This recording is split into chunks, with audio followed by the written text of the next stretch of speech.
Hello students. So today we are going to continue our topic legislature that we have started.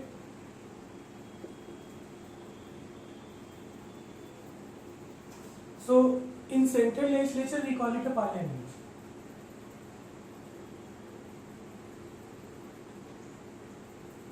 Central level पे हम इसको parliament बोलते हैं, parliament of legislature. इसमें हम लोगों ने पहला क्वेश्चन जो डिस्कस किया था अभी तक वो ये था, पहले भी हमने समझा कि व्हाट इज लेजिस्लेचर, तो एक सिंपल डेफिनेशन है लॉ मेकिंग बॉडी। लेकिन केवल इसका काम लॉ मेकिंग का है ऐसा ही नहीं है। तो हम लोगों ने देखा कि why do we need a parliament, और उस पार्लियामेंट में कि हमें पार्लियामेंट की जरूरत क्यों है। उसमें हम लोगों ने 6 पॉइंट में ये देखा कि इसके क्या क्या इंपॉर्टेंस है, what are the other function instead of making law, ये पार्लियामेंट करता है। तो पार्लियामेंट लॉ बनाने के अलावा और कौन से काम करता है, तो उसको हम लोगों ने 6 पॉइंट में देखा था जब हम लोग डिस्कस कर रहे थे why do we need a parliament. Now we will take up next question, that is why do we need to have 2 houses in the parliament. So in parliament we have 2 houses. One is Rajya Sabha,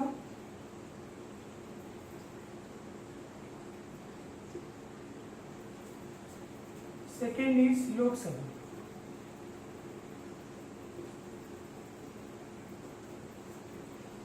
Rajya Sabha, Lok Sabha.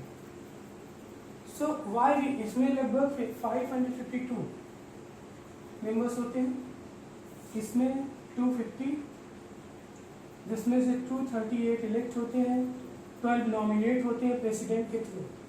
एक रफली मैं बता दे रहा हूँ, यहाँ पे लगभग present time में 543 है और 2 इलेक्ट होते हैं प्रेसिडेंट के थ्रू।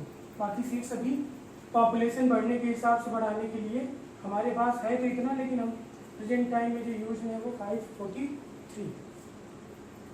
तो ये हो गया आपका लोकसभा एंड राज्यसभा। इसके ऊपर आ जाते हैं प्रेसिडेंट।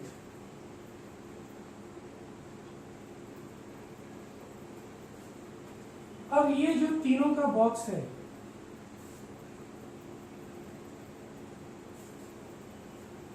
वास्तव में जो पार्लियामेंट होता है, पार्लियामेंट में ये 3 चीज आती है, प्रेसिडेंट, राज्यसभा, लोकसभा। और ये तीनों लोग मिलकर ही कोई भी लॉ बनाते हैं। कोई भी लॉ अगर लोकसभा में इंट्रोड्यूस हुआ, then it will be passed by the Rajya Sabha, then it will be sent to the president, फिर उसको प्रेसिडेंट उस पर अपना साइन करेंगे। प्रेसिडेंट के एसेंट के बाद, उनके सहमति के बाद कोई भी बिल लॉ में कन्वर्ट होता है। तो first the bill will be introduced in the Lok Sabha और इधर in Rajya Sabha, and then if it is presented firstly in the Lok Sabha, then it will be discussed in the Rajya Sabha. After passing from the Lok Sabha, then it will be sent to the president, and when president give his assent to that bill, it becomes a law. तो कोई भी bill अगर लोकसभा में पहले present करने के बाद यहाँ से पास होगा, then it will be presented again in the Rajya Sabha, then it will be sent to the president.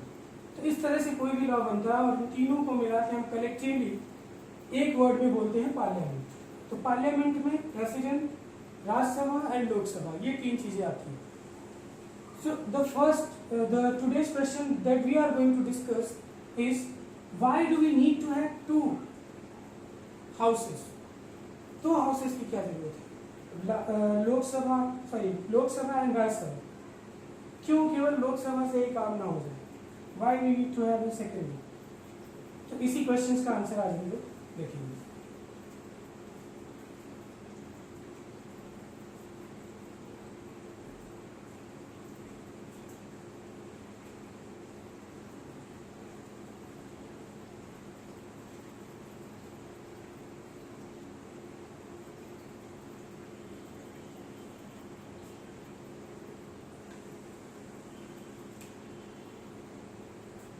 Question है, why do we need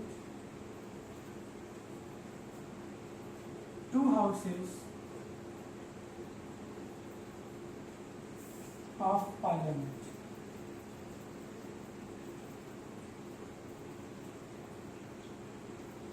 parliament में 2 हाउसेस की क्या जरूरत है? अच्छा, एक चीज मैंने आपको बताया नहीं कि जैसे आपका प्रेसिडेंट,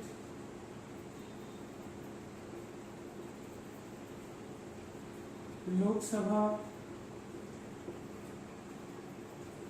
राज्यसभा,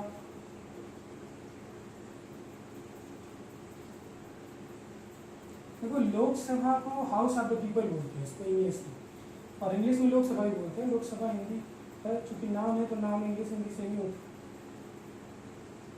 लोक का मतलब होता है लोग, पीपल, एंड सभा का मतलब होता है असेंबली। तो लोगों की जो असेंबली है उसे बोलते हैं लोकसभा या हाउस ऑफ द पीपल। किसका हाउस है? पीपल का। किसकी असेंबली है? पीपल की। राज्यसभा का मतलब, राज्य का यहाँ पे मतलब है स्टेट्स, एंड सभा असेंबली। तो जो स्टेट्स की असेंबली हो उसे बोलेंगे राज्यसभा। अब इसका क्या मतलब है?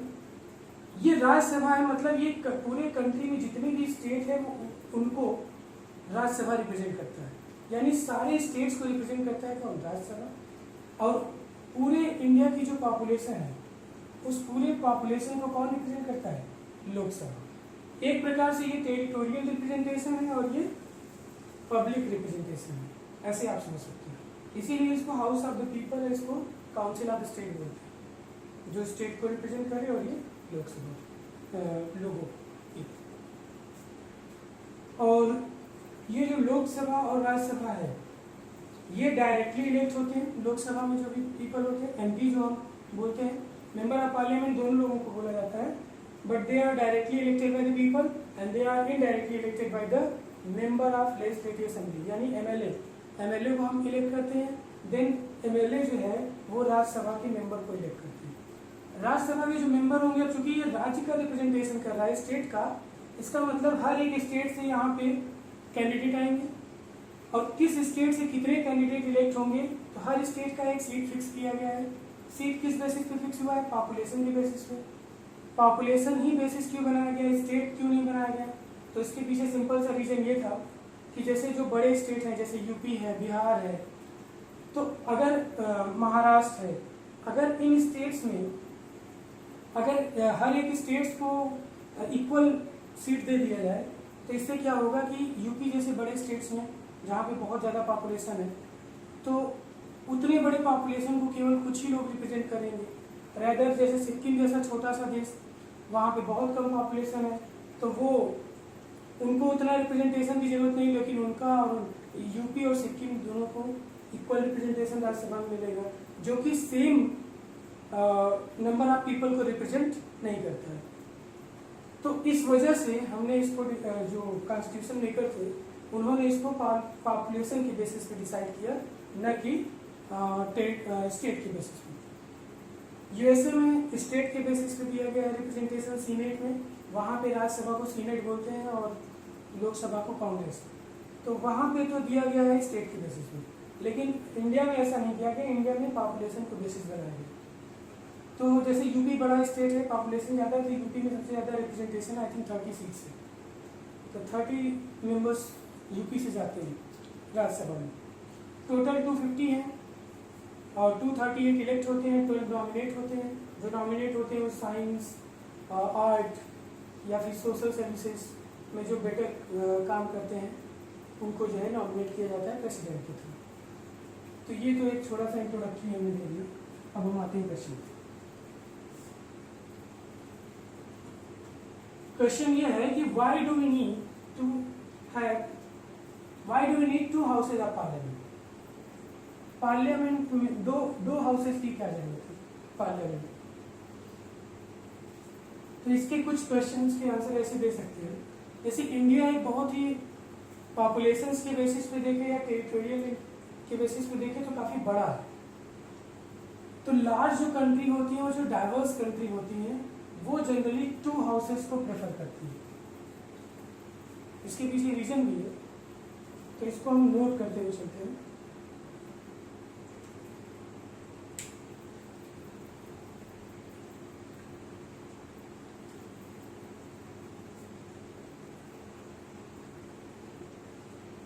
countries with large population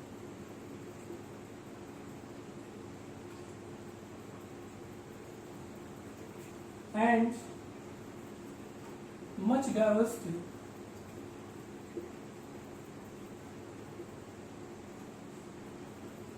large population and much diversity usually prefer to have two houses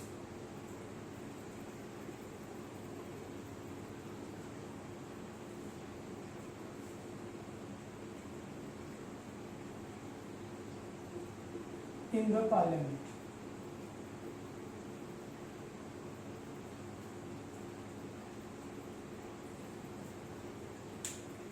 तो ऐसी कंट्रियां जहां पे लार्ज पॉपुलेशन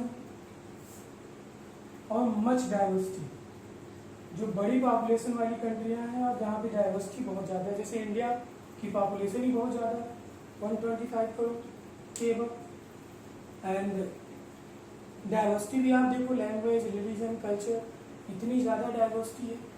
नेचर के बेसिस पे भी डाइवर्सिटी है, क्लाइमेट के बेसिस पे देखो वहाँ पे भी आपको डाइवर्सिटी मिलेगी।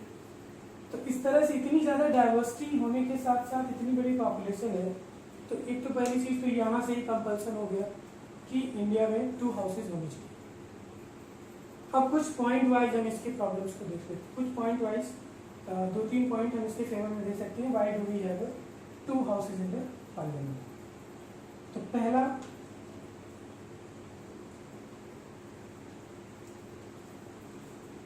The first argument that we can give, ये भी आपका आर्ग्यूमेंट ही है,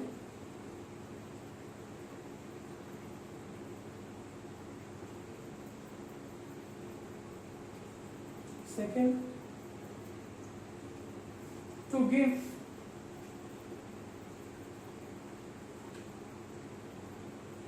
representation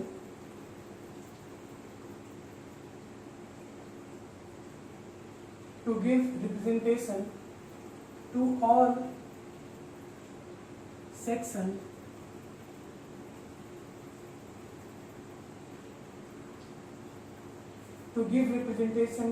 sections in the society.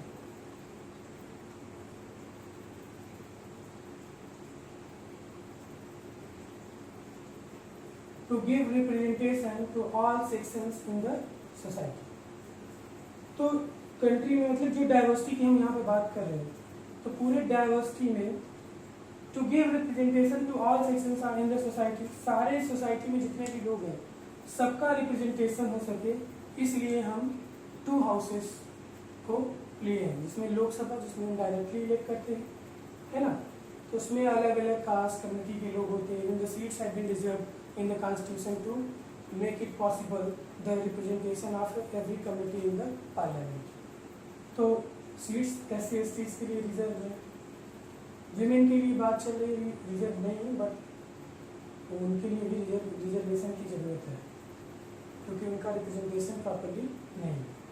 तो इस तरह से हम देख सकते हैं, पहला आर्गुमेंट हमने दिया कि लार्ज पॉपुलेशन है, मस्ट डाइवर्सिटी। दूसरा है to give representation to all sections in the society. Third,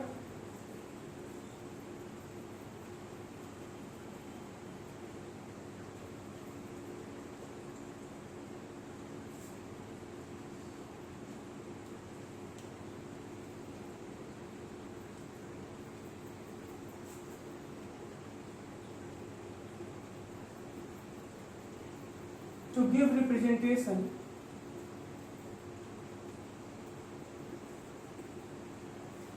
give representation to all geographical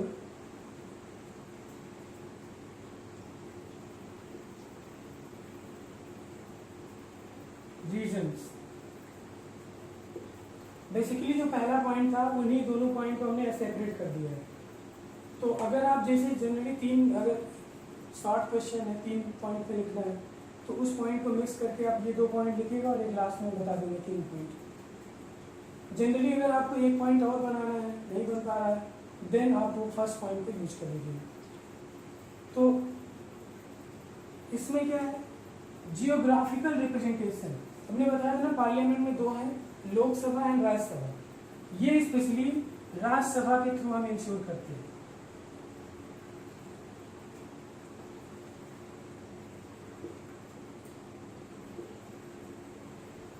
तो राज्यसभा के थ्रू हम जियोग्राफिकल रिप्रेजेंटेशन को इंश्योर करते हैं और लोकसभा के थ्रू हम all sections of the society को रिप्रेजेंट करते हैं। क्लियर है? तो ये दो point, why do we need to have two houses in the parliament, and the last point that we can give in the favor of this,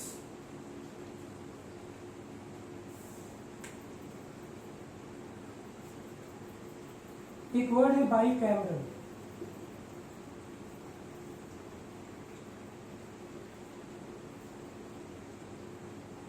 अब इसको समझ लेते हैं। बाइकैमरल, बाई का मतलब होता है टू, यानी ऐसे पार्लियामेंट जहां पे दो हाउसेज हैं उन्हें बाइकैमरल बोलते हैं। जैसे लोकसभा और राज्यसभा दो हाउसेज हैं, तो अपने इंडिया की जो पार्लियामेंट है वो कैसी है, बाइकैमरल है। और अगर एक ही है, अगर एक ही होता, जैसे मान लो केवल लोकसभा होता, तो हम इसको बोलते हैं यूनिकैमरल। यूनि का मतलब होता है वन, सिंपल। तो ये वर्ड है, इसकी मीनिंग में बता दिया, बाइकैमरल एंड यूनिकैमरल। अच्छा, यहीं से एक पॉइंट और समझ लो कि जैसे इंडिया में पार्लियामेंट में तो टू हाउसेज हैं, Lok Sabha and Rajya Sabha, but in state assemblies constitution में ये प्रोविजन किया गया है, ये स्टेट पे निर्भर कर दिया गया। स्टेट को ये इंडिपेंडेंस दी गई है कि अगर आपको चाहिए, आप चाहें तो बाइकैमरल बना लें असेंबली को, या चाहें तो यूनिकैमरल ही रहने दें। तो लगभग 7 स्टेट्स ऐसे हैं, 7 स्टेट्स जहां पे बाइकैमरल है, जहां का लेजिस्लेशन बाइकैमरल। बाकी जो स्टेट्स हैं वहां पे यूनिकैमरल है।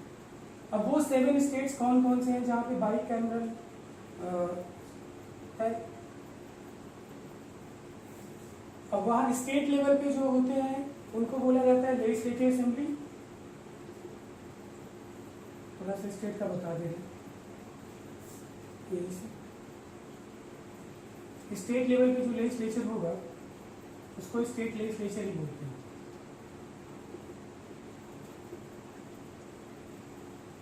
इसमें आते हैं आपके governor,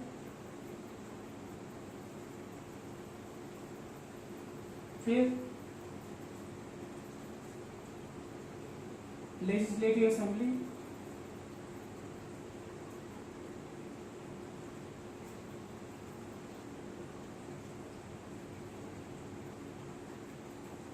and then legislative council.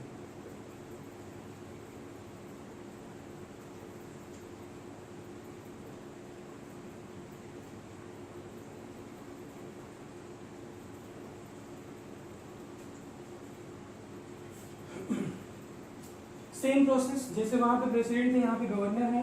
कोई भी बिल अगर इंट्रोड्यूस होगा लेजिस्लेटिव असेंबली में, then it will be go to legislative council. Legislative council जब इसको पास करेगा then it will come to the governor, और जब गवर्नर अपने असेंट करेंगे, साइन करेंगे, then that bill will become a law. तो वो बिल लॉ में कन्वर्ट हो जाएगा। अगर लेजिस्लेटिव काउंसिल में, तो इस तरह से लेजिस्लेटिव काउंसिल लेजिस्लेटिव असेंबली के थ्रू जो भी बिल पास होंगे वो गवर्नर के पास जाएंगे। गवर्नर के पास ये भी पावर होता है, कभी कभी कुछ इंपॉर्टेंट बिल होते हैं तो उनको होल्ड कर देते हैं प्रेसिडेंट को दिखाने के लिए, और प्रेसिडेंट अगर इसको असेंट करते हैं नहीं ठीक है तो फिर वो पास हो जाता है। इस तरह से गवर्नर जो है वो प्रेसिडेंट जैसे काम करते हैं, वैसे यहाँ पे स्टेट लेवल पे गवर्नर काम करते हैं। तो ये हो गया आपका एक लेजिस्लेटिव असेंबली, दूसरा है लेजिस्लेटिव काउंसिल। अब यहाँ पे सारे स्टेट्स में ये चीजें नहीं है। कुछ स्टेट्स में, मैक्सिमम स्टेट्स में लेजिस्लेटिव काउंसिल नहीं है। क्या है वहां पे? Legislative assembly. 7 स्टेट्स ऐसे हैं जहां पे बाइकैमरल है, इसको बाइकैमरलिज्म बोलेंगे। तो बाइकैमरल है तो लेजिस्लेटिव असेंबली लेजिस्लेटिव काउंसिल दोनों होगा। अगर यूनिकैमरल है तो लेजिस्लेटिव काउंसिल नहीं होगा, लेजिस्लेटिव असेंबली होगी। अब वो कौन कौन से स्टेट है जहां पे बाई कैमरल है। तो टोटल 7 स्टेट्स हैं, उनका नाम हम आपको बता दे रहे हैं। आंध्र प्रदेश,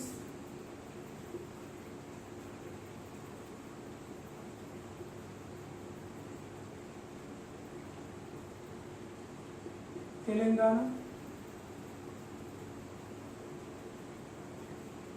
महाराष्ट्र,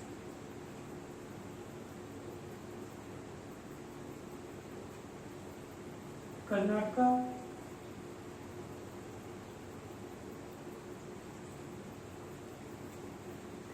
यूपी, उत्तर प्रदेश, बिहार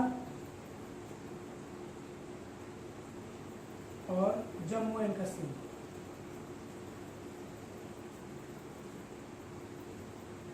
ये 7 स्टेट्स हैं जहां पे आपका बाई कैमरल है, बाकी सब जगहों पे यूनिकैमरल है।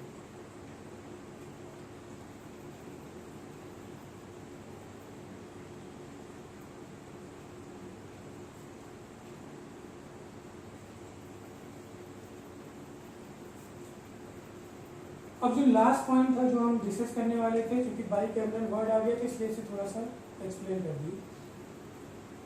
अब by cameral legislature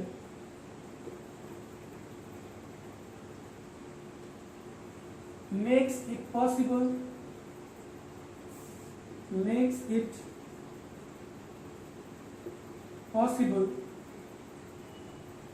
to have every decision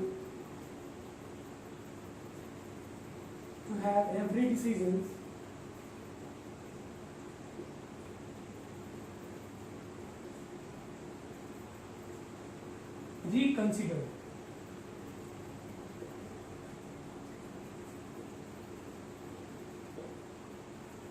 reconsider का मतलब फिर से देख लेना ना। जैसे कोई बिल अगर लोकसभा से पास हुआ तो पार्लियामेंट है, उसमें लोकसभा एंड राज्यसभा,